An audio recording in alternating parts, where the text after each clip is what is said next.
everyone, welcome back to Faith and Flour. If you're new here, my name is Robin, and in today's video I'm back in the pantry talking with you about starting a prepper pantry. Everyone has some basic questions like, where am I going to store these items? How will I budget? How will I know what to buy? So I am going to try to cover some of those things in today's video. And before I get started, I just want to say that I'm not the type of prepper that has a fallout shelter with, a year or 5-year food supply. My basic concern is to have food on hand for my family to last us for about 3 months. That's in case of any type of an emergency. So that could be a weather event like the Texas snowstorms that we went through. It could be the pandemic where supplies are really low at the grocery store and there's a lot of panic buying going on. It could also be the loss of a job so that your budget is drastically decreased and you don't have as much to spend on groceries. There are just a number of different things. So whether or not you live in an area of the world where you have to be concerned about a weather event, there's probably something that could happen in your family, maybe an illness that would cause you to have trouble keeping supplies on hand. And so this is to guard against those sorts of things. So I'm going to jump in and just start answering some of the questions that repeatedly come up. I have a whole playlist of the videos about our prepper pantry, how I got started with it, what I do to maintain it, how I shop, all of that. So if you're interested in watching more, definitely check out the playlist that I've put down in the description box, and I'll also have it linked in the cards above. Keep in mind that the term prepper pantry may be new, but the concept is definitely not. So up until probably 50 years ago or so, this was a very common practice. A lot of people grew their own food, or maybe they shopped at local farmers markets where they would buy foods and then preserve them at home and store them for the winter. This idea of storing food is definitely not new. It's a really sound idea just to make sure that you have what you need in case of an emergency, and so I highly recommend trying it out, and hopefully these tips today are going to help you. How much food do I need to stock? How long do I need to be prepared for? So I would say 72 hours is the minimum, and I would start there. So that is enough to get you through most any emergency, so that if you couldn't get out of your house or you couldn't get to the grocery store, the grocery stores were closed for whatever reason, you would have food on hand to feed your family for about 3 days without stressing over where's our next meal going to come from. So definitely start with that. And I think that's very doable for most people on most budgets and with very limited storage space. So 72 hours is what I would plan for initially. 2 to 4 weeks would be the next step. That will definitely help you out more if there's an illness in the family, if there's a loss of a job, because that will give you a really nice cushion so that you can reevaluate your budget, you'll have things on hand, and you won't have to scramble. Next, you could go on to more of a 3-month food supply. That's what I'm aiming for. That's what I'm going to talk about later when I show you the types of foods that we keep on hand and how we use our pantry, our freezer, our refrigerator to store those items. And then this is a little beyond my scope, but a lot of people are interested in building up a year or 2 or 5 or maybe even 10, and that would be long-term food storage. And that's not really what I'm about, so I don't have a lot of information on that, but I will have some resources down in the description box to help you out if that's what you're interested in. Where am I going to store my food? So that's a question that you definitely need to answer when you are planning before you even go to the grocery store, so that when you get home, you will know where you're going to put things. So we have a rather large pantry, so it's been pretty easy for me to put almost all of our food in here, but that was not always the case.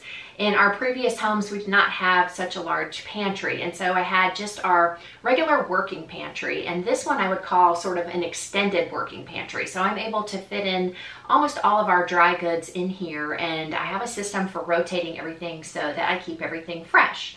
But before, I had to find spaces in our home to store our sort of back stock items, the things that I was going to rotate into our working pantry, and that was a separate extended pantry. And so I took a little coat closet that we weren't really using and turn that into our food storage area. But there are tons of creative ideas for how to do this in very small spaces. So you just have to start looking for little corners of your home that aren't being utilized where you can put your food. And so I've seen people put it under the bed in those sort of roll under the bed bins. That's a great place if you have storage under a bed that's not being used. You can also use a little corner of any closet that you have in your home. I have these can storage racks, and something like this would fit into an area like that. Laundry rooms, even basements can be wonderful as long as they're fairly dry. I wouldn't necessarily recommend a garage, but that depends on the area that you live in. Here where we live in Texas, it's entirely too hot in the summertime, and I would be concerned more about pests and things like that, storing it in there, but people have done it successfully, and you can probably find lots of information on that if you search on YouTube or if you Google it. So if that's your only option, I think it can be done as well. How to budget for a prepper pantry. This can be done in any number of ways. If you really wanted to, you could go ahead and plan it out entirely and buy it at once. But I would say that is not typical and probably not what would work for the average person. That's definitely not how we did it. So if you have a set budget for your groceries, it may feel really tight to add a little extra every time you go to the grocery store, but it can definitely be done. So you could set aside maybe just $5 a week. You might have to cut back on a few things that aren't necessities in order to do that. But my best suggestion is to buy something for now and maybe one or two for later. So when you go to the grocery store and you're buying one of the basic staples, which I will talk about a little bit later, make sure that it's a good price. And if it's on sale, buy one that you're going to use immediately and one or two that you can save in your prepper pantry to use later on. And this is how you'll slowly build up your stores. One of the nice benefits of having a prepper pantry is that it allows you to take advantage of sales, and this will really help your budget in the long run. So when you are shopping at the grocery store this week, the staple items that you have on your list are the things you're going to be focusing on. So say it's all-purpose flour. So if this is a week that that is on sale at the grocery store, you might buy one bag that you're going to use immediately and one or two that you're going to save for later. And this is how over time, having a prepper pantry or an extended food pantry is going to save you money. Over time, this will probably help your budget. And that's one of the great benefits of a system like this. What food should I start buying for our prepper pantry? That is going to be a decision that is individual to you and your family, your likes and dislikes, and also any dietary restrictions that you have. So for instance, in our family, we have one family member that has celiac disease. So I need to make sure that I have lots of gluten-free items on hand. And we usually eat almost entirely gluten-free in our family, but there are certain items like breads, crackers, and snacks that I don't necessarily buy all gluten-free because that can be very expensive. So our prepper pantry is probably going to look different than yours, but there are basic things for you to keep in mind. So these are just your staple items. And for instance, I have rice. This is something that you're going to see on everybody's list because rice keeps for a very long time. You don't really have to do anything to it. You just need to keep it in an airtight container and it will last for a long time, especially white rice. I also keep brown rice on hand because we like that, but I don't store as much of it because it doesn't last as long. So you need to do your homework a little bit on those things, but rice is a great one to have on hand. But if your family doesn't like rice, you never eat rice, then don't store rice. So you think of the grains, for instance, that your family eats on a regular basis and make sure to store those. I also have a variety of flours that I keep on hand because these are things that we use all of the time.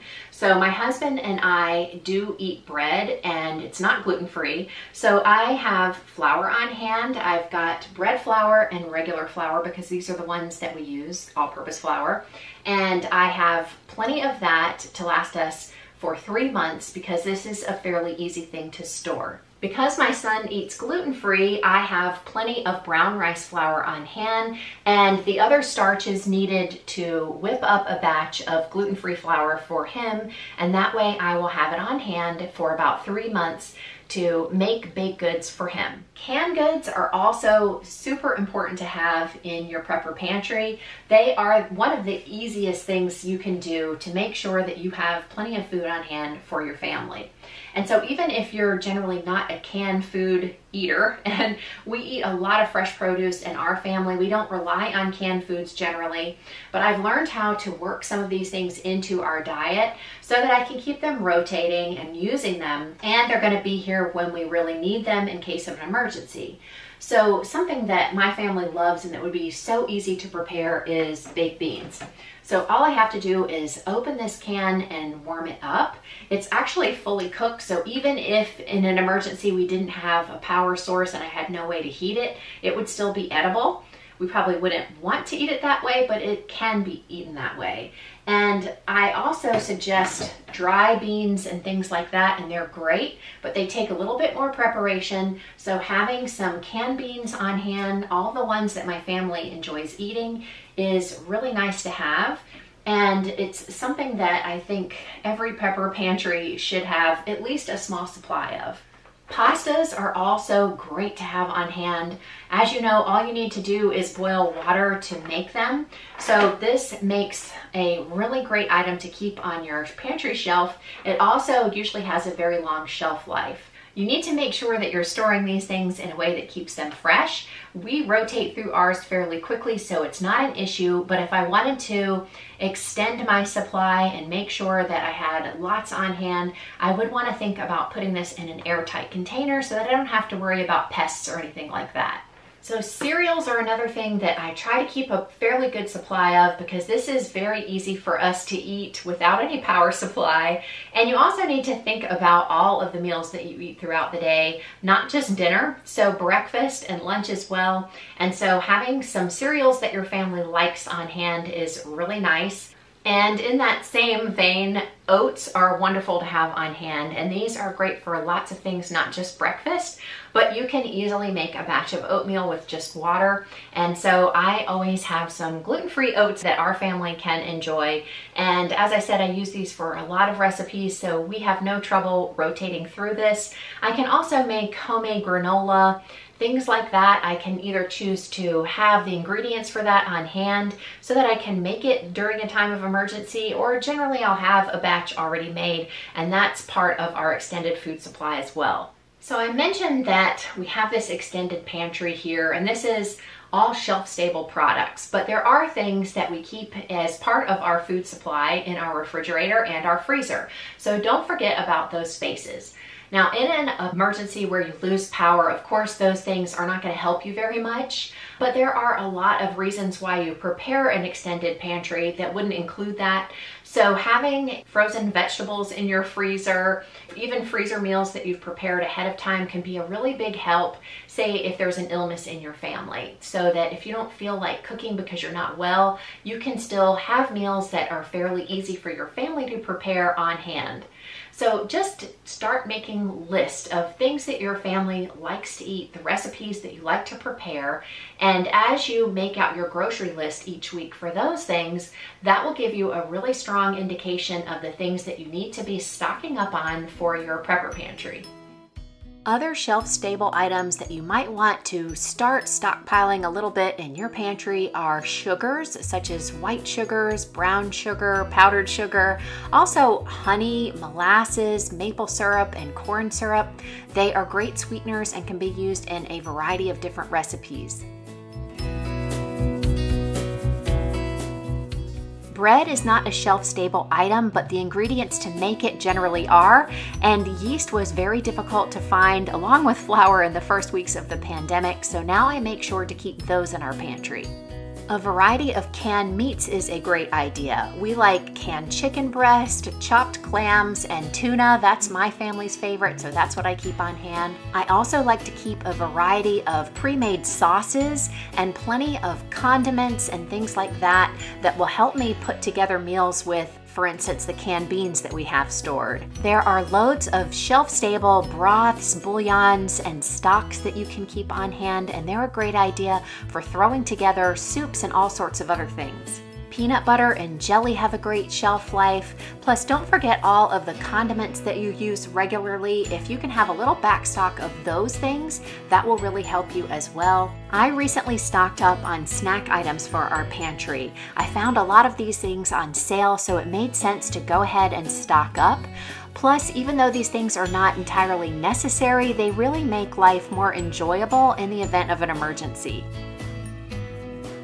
Don't forget the beverages that your family likes to drink, like coffee, tea, even hot cocoa. Water is the #1 most important thing to have stored in your prepper pantry, and it's something that we all tend to overlook. When there's an imminent emergency, we fill up a bathtub so that we have plenty of water on hand for cooking, cleaning, flushing toilets, all of that. But it's better to have some stored. Containers like these blue ones will keep water for a very long period of time. They are relatively inexpensive. I will have some in my Amazon store, and you can find the link for that down in the description box.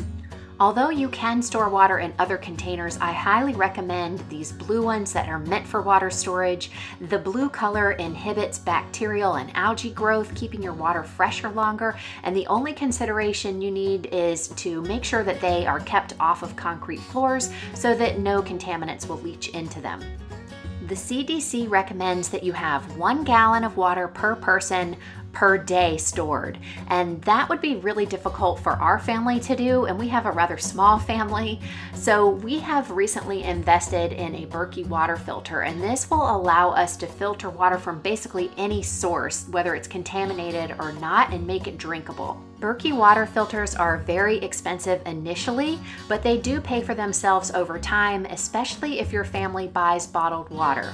And if that's something that you're interested in, I will have a link down in the description box so you can check them out. If you're going to take the time, energy, and money to build a prepper pantry, don't overlook the water aspect. You're going to need water for a variety of reasons, and so make sure that you have a plan for that too. I hope that you enjoyed today's video. If you did, be sure to give me a thumbs up. I hope that some of my tips will give you a better idea of how you could put this concept to work for your family. So let me know if you have any questions in the comment section. You know I'd love to hear from you there. I want to thank you for spending your time with me here today. And before you leave, don't forget to subscribe. We would love to have you join our Faith and Flour community. So I will see you in the next video. Until then, have a wonderful week.